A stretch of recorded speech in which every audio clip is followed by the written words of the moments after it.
Evet, tekrardan selamlar, tekrardan merhabalar dostlar. Nasılsınız, iyisinizdir? Bizi soracak olursanız bizler gayet iyiyiz dostlar. Bugün motorumuzla beraber yine bir akşam üzeri gezintisine çıkmış bulunmaktayız.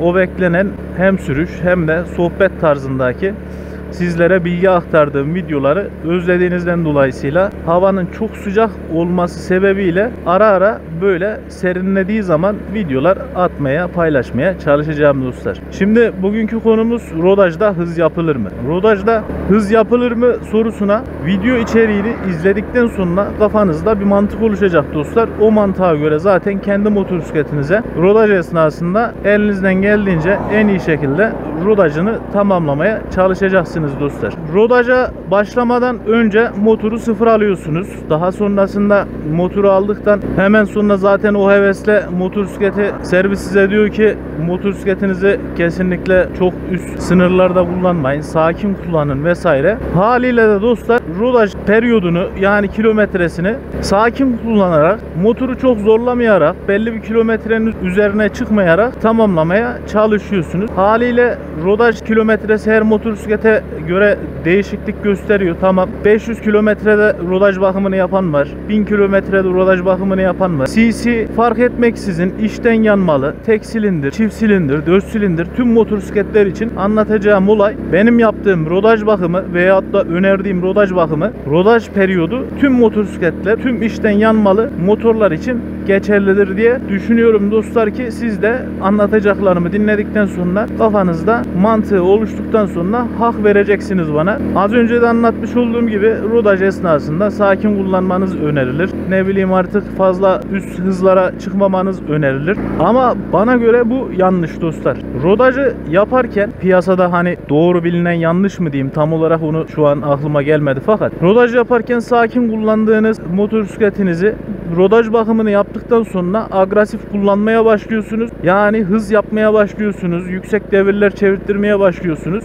Rodaj esnasında motosikletin içerisinde oluşabilecek çapakları yani metal parçacıklarını dostlar parçaların birbirine alışırken sürtünme vasıtasıyla çıkarttığı parçacıkları asıl rodaj bakımını yağ bakımını yaptıktan sonra üst hızlara motoru strese sokarak 500 kilometre sonrasında sert kullandığınızdan dolayısıyla asıl çapağı rodaj bakımından, rodaj bitiminden sonra çıkartıyorsunuz dostlar parçalardan. Haliyle ne oluyor? Siz rodaj bakımını yaptım. Bu motoru artık üst hızlarda kullanabilirim falan düşüncesiyle motorunuzu zorladığınızdan dolayısıyla tekrar motorda bir sonraki yağ bakım periyoduna kadar o motorun içerisinde çapaklarla ne bileyim pislikle artık demir parçacıklarıyla, demir tozlarıyla motorunuz çalışmaya mahkum kalıyor dostlar. Haliyle de motosiklette bir takım sıkıntılara yol açabiliyor. Rodaj esnasında hız yapılır mı? Asıl bu konuya gelecek olursak dostlar şuradan sola dönüş yapacağım. Hatta düz gideyim.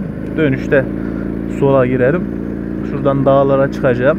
Rodaj esnasında hız yapılır mı hususuna gelecek olursak benim düşüncem motoru ilk aldığınız üstüne bindiğiniz dakikadan itibaren dostlar motoru elinizden geldiğince çok aşırı derecede zorlamadan yani %100'ünü zorlamadan %80 civarında motoru zorlayarak kullanmanız ki bu da zaten motoru kullandığınız süre boyunca 100.000 kilometre mi kullandınız? Yani önerilir %80 civarında gaz açarsınız. Son %20'lik kısmını çok aşırı derece sıkıştığınız zamanlarda açarsınız ki bu da motor ömrüne gerçekten faydası olan bir uygulamadır. Ben de aynı o şekilde yapıyorum dostlar.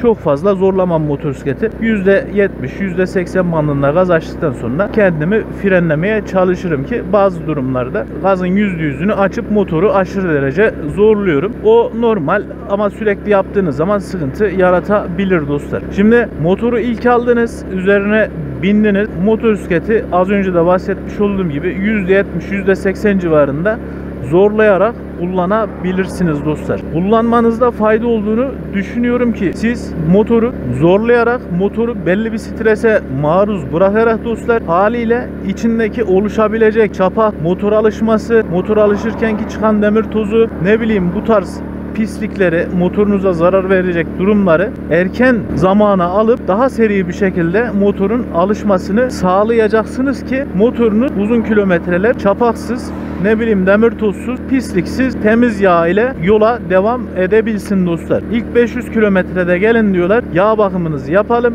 rodajınız bitsin. Bu rodaj esnasında ilk 500'e kadar motorunuzu sakin kullanınız diye sizlere öneride bulunuyorlar. Ben dostlar, bana soran, benden akıl alan arkadaşlara önerdiğim şu: kardeşim 200-250 kilometrelere kadar motorunu az önce de bahsetmiş olduğum gibi %70-%80 civarında gaz açarak, zorlayarak kullan. 200-250 kilometre bandında motorunun yağını değiş. İlk çapağını bir boşalt. Ondan sonra 250 kilometre ile 500 kilometre arasında tekrar zorla. Hani %70-%80 siz anladınız. Bandında motorunuzun gazını açarak, motoru bir tık sert kullanarak 500 kilometre bandında tekrar bir yağını değiş. İçindeki oluşabilecek tüm çapakları at. Daha sonrasında dostlar 500 kilometre ve 1000 kilometre aralığında ise tekrardan zorlayarak kullanın ve de 500 kilometre ile 1000 kilometre arasındaki bölümde de zorlayarak kullandıktan sonra tekrar yağınızı 1000 kilometrede değiştirdikten sonra motorunuzun rodajı biter dostlar. Tabi bu rodaj esnasında da hem hız yapmış olursunuz hem de motorunuzun ileriye dönük sağlığı açısından motorunuza faydalı bir uygulama, kullanım yapmış olursunuz diye düşünüyorum dostlar. Motoru hiç zorlamadan 500 kilometreye geldiniz. Daha sonrasında motorun yağını değiştirdiniz vesaire. Peki şöyle bir husus meydana geliyor. 500 kilometreden sonra zorluyorsunuz. Zorlamaya başlıyorsunuz. Çünkü rodaj bitti kafası var. Haliyle ne oluyor? Motor çapak üretiyor. O çapaklı yağıyla, yani pis yağıyla, demir tozlu yağıyla siz maalesef ki motorunuzu sürmeye devam ediyorsunuz ki bir sonraki yağ bakımı 1500 diyen var, 2000 diyen var, artık 1000 kilometrede değiştiren var. Bu süre zarfı da uzun olduğundan dolayısıyla motorunuza olabildiğince zarar veriyorsunuz dostlar. Şimdi bu anlattıklarım anlamak isteyen, dinleyen vatandaşlar kesinlikle bu videodan bir pay çıkartıp gerçekten faydalı bir video olduğunu düşünüyorum ki dostlar, ben tüm bana soran arkadaşlara bu şekilde rodaj öneriyorum ve de maksimum size maliyeti, yani bir 17 anahtar aldıktan sonra dostlar 3 litre yağ bedel olur. Şu an güncel 600-700 TL bandında herhangi bir yağcıdan alabilirsiniz ki benim kanalımda zaten yağ değişim videolarım mevcut. Orada kullandığım yağı da kullanabilirsiniz dostlar. Eğer ki hangi yağ kullanmalıyım vesaire diyen arkadaşlar için de Instagram profilim zaten YouTube sayfamda mevcut. Oradan benimle iletişime geçerseniz ki oradan da size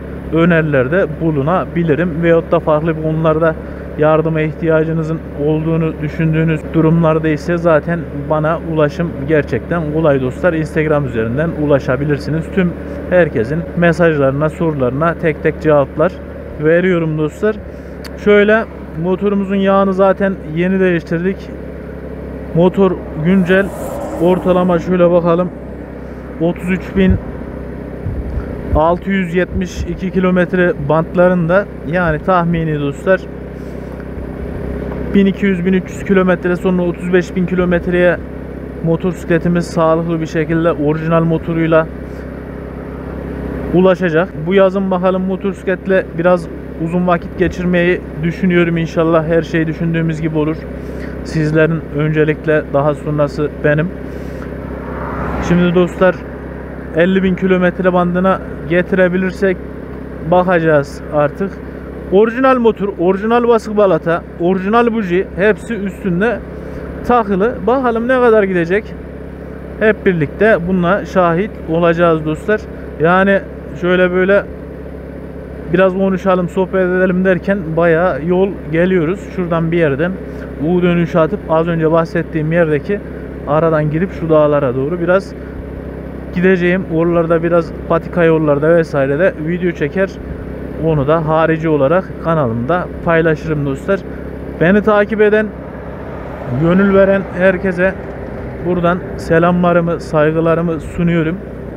Herkes kendine iyi baksın. Allah'a emanet olun. Bu rodaj bakım videosunu kesinlikle ve kesinlikle uygularsanız sizlerin yararına olur dostlar. Ben de şu orta doluymuş. Buradan döneyim. Arkamız serbest. Şuradan U'muzu atalım.